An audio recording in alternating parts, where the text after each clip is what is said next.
Hi everyone, and welcome to hashtag Sandy's 13 Frights Before Halloween 2022.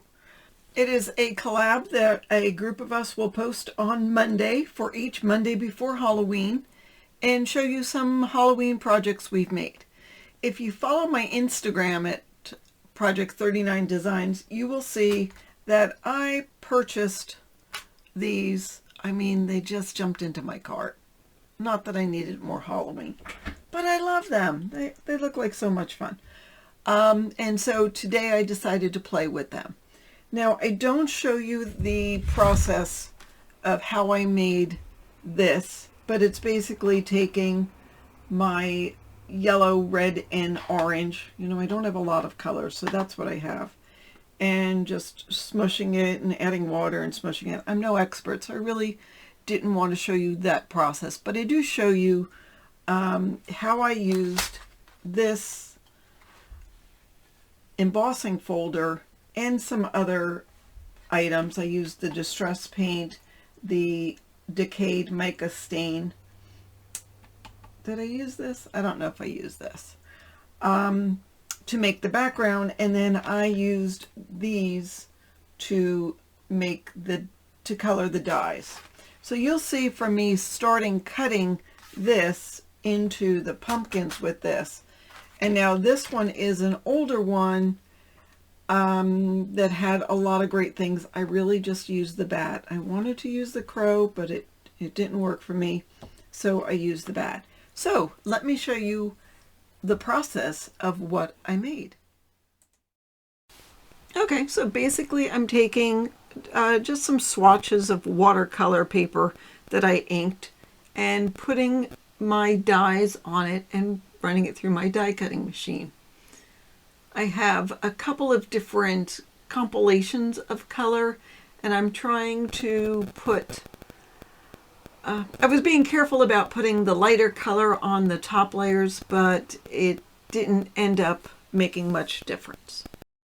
Okay, and now here I am running through my die cutting machine the embossing folder that I showed you, and I am using watercolor paper. I have some salvaged patina distress paint, and I watered it down a little bit, and I'm painting it all over this watercolor paper. I'm going to play around with a couple of different colors, so I want to see what I can do. So here I'm spritzing with the Distress Mica stain in the decayed color, and then I will grab my bottle of walnut stain ink and water it down a little and spritz it with my brush, going back and forth with water, with paint, with stain to eventually get the look I'm going for.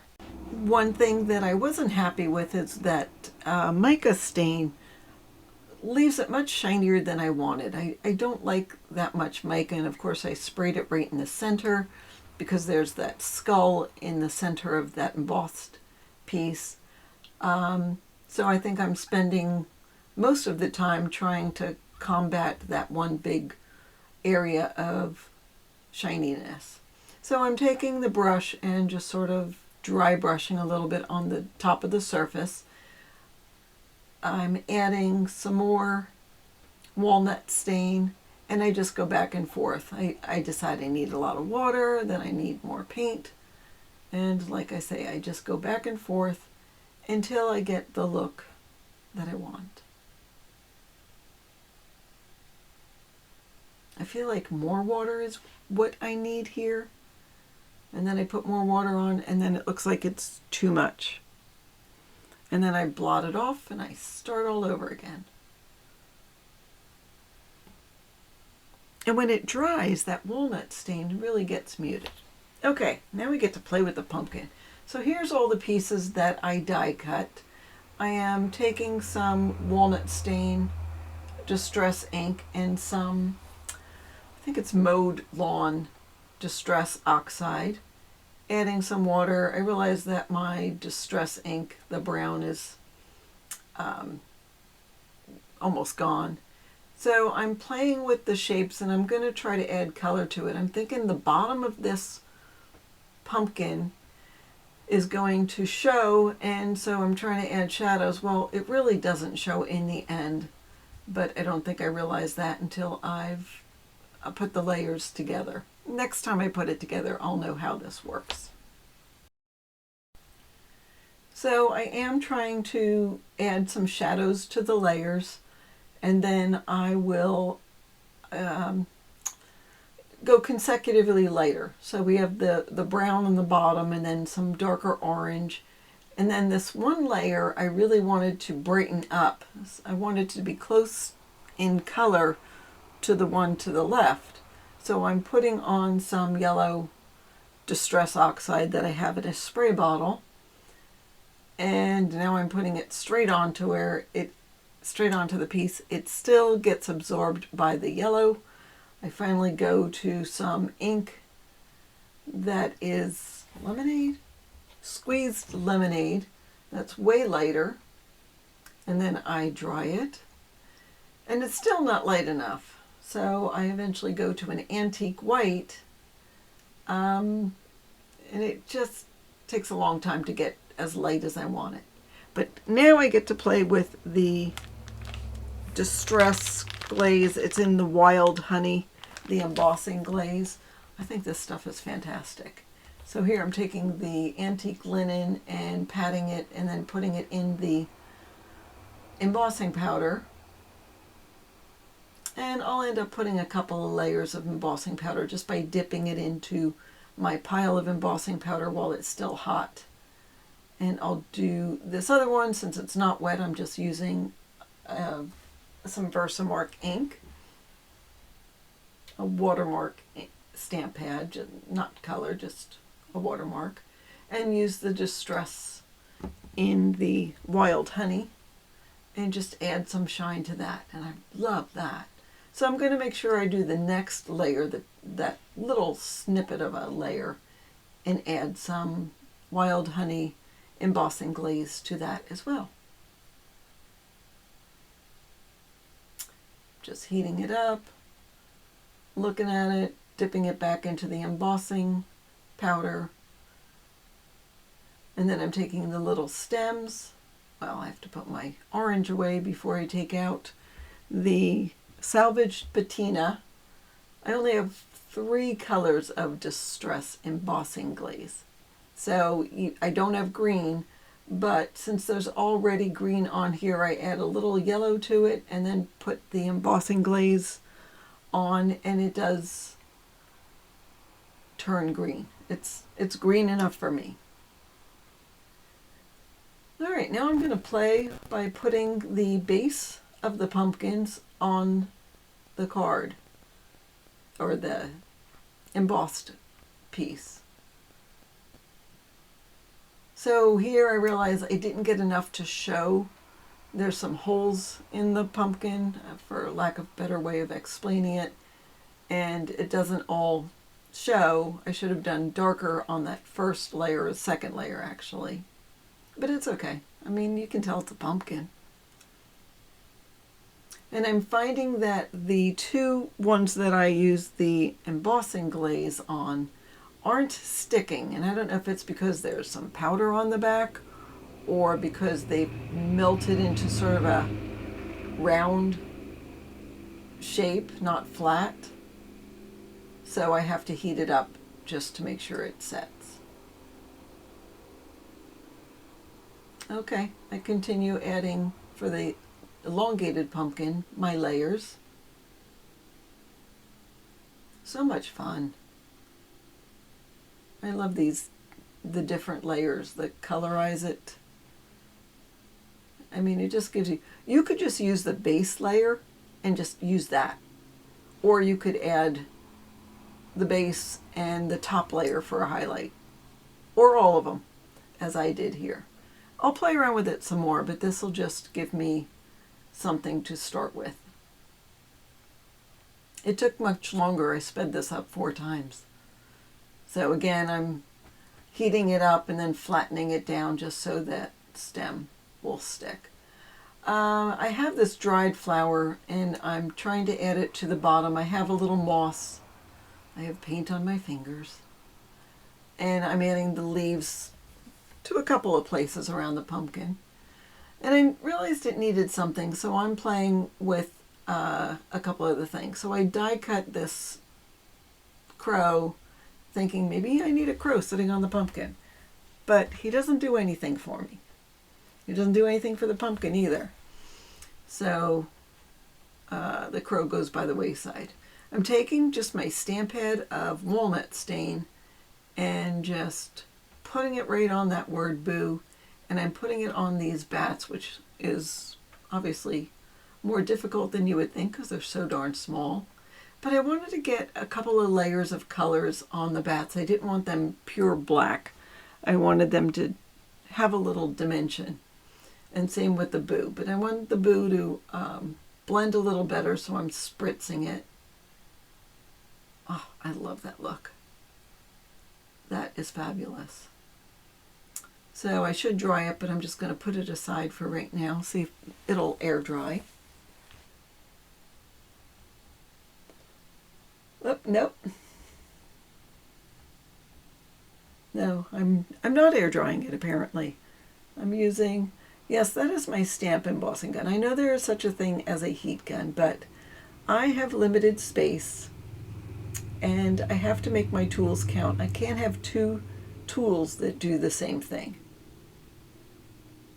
Well, the exception might be scissors. I have 3 pair of scissors, just 3 pair, and they work. Okay, still playing with the bat, trying to get them on my little tweezers. Drying them out. You can see how many colors. You see gray, you see brown, there's black on there.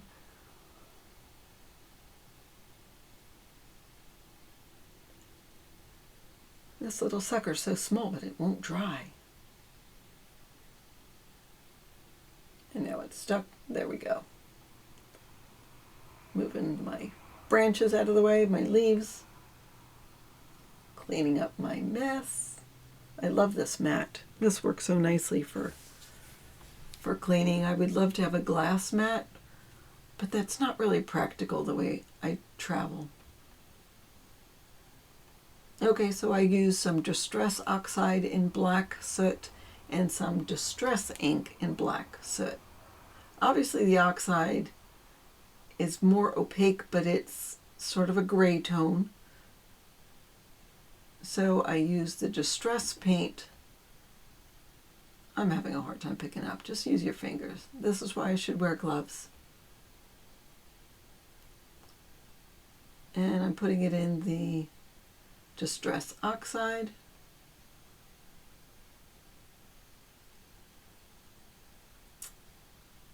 And just trying to dry it. You know I'm going to burn my fingers. Well, I'm going to play with the bats until I get them the way that I want them to look. Okay, I sped up the film a little bit so we can get these darn bats colored. I dip them, well, maybe later. I end up putting clear embossing powder on them. As you can see, I'm taking some of the paint. I'm just taking off of the lid and painting that boo and drawing it. Adding a little brown again. Yeah, I'm sorry that it's out of frame. Oh, here comes the fun part. So I'm putting the boo in the Versamark and then pouring the embossing glaze over it. And then I am going to heat it up. I dip some of it in the embossing glaze. I want it heavier on the left side of the letters. All right, all done with the blue. Get to play with the orange. I'm sorry, it's so low on my page. There we go. And as you see, when you dry it, it gets all over the place. But that's okay. Oh, I'm cleaning up. That's good. Okay, gonna play with the bats. Here's where I put it in clear embossing powder, which I have in this plastic container. It used to be full. Guess I need some more. want to get a couple of layers of embossing powder on the bats. They're so small. I want them to really stand out. And also the pumpkins have so many layers on them. They're so thick. I want the bats to have a couple of layers as well. And you can't see it in the card, but there's parts of the card that are matte and parts that are gloss. The background is matte. Some of the pumpkin is matte, but of course the part that I used the embossing glaze on, the top 2 layers, and the stems are glossy, as well as the boo and the bats. All right, well, I finalize where everything's going to go. I'll tell you that I also trimmed it down a little bit because it wasn't an exact square piece. And then I put it on a piece of black cardstock and then put that on a card. It would also look good in like a little shadow box, a little display box. And as well, if you didn't put the bats in and didn't have it say boo, you could have it say fall greetings or something like that. Of course, I changed the embossing folder. And as you look at the final projects, I'll remind you that this was a project for hashtag Sandy's 13 Frights Before Halloween 2022. Don't forget to check out the other collaborators and join along. Just use the hashtag and see what you can do for the 13 Mondays before Halloween. Thanks so much for watching. Hope you enjoyed this, and we'll hit the like button and subscribe. Have a fabulous day.